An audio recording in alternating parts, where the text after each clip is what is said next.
All right, over here with ProSpot, and I'm with Bob here, and he's going to show us this robot welding machine. I'm not sure, what do you guys call it? We call this the i5S Cobot Spot Welder. Okay. And this is the world's first Cobot spot welder.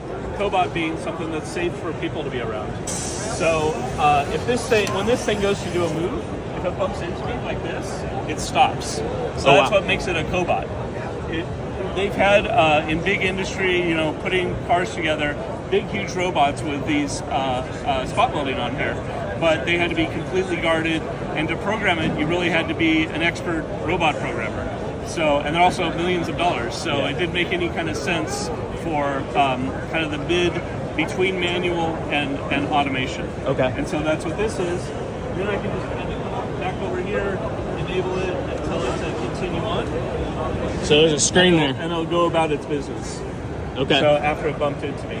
So teaching it is just really easy. You drag the system over to where the locations of the welds are, hit a button to train that point, and it remembers that point. So it's very good for repetitive kind of tasks. So you put the year, make, and model of the vehicle in, and it knows that point on that vehicle. So potentially you could do that.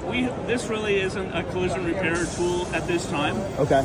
We use it in the industry, like building, say, an enclosure, boxes, things that are very repetitive. If you did have a vehicle that you had a lot of times, let's say a panel down that you repair, 20 of those a day or something, then it would make a lot of sense to make a program for that. Gotcha. Yep. Okay, so it's not in the collision industry yet. No, not yet. It's a demonstration of our technology and the fact that ProSpot is always evolving and cutting edge and doing new things. So eventually they may make it into collision repair, or they'll be in our industrial space, which is not related to collision repair, but using all these fine tools that we have in a different way. Okay, Yep. Gotcha. Because last year I took a video of this, and I made a video that I said robots are taking our jobs.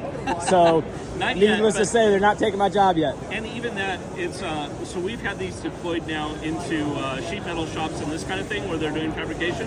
And it's not taking people's jobs. What it's doing is making the job easier, more consistent, and more ergonomic and safer.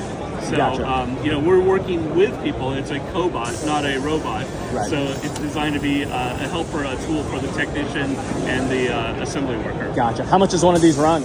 Oh, these are around 130 base price, and then different things we could add to them. Gotcha. Yep. Which would make sense if you're using, like you said, you're doing something repetitive every day.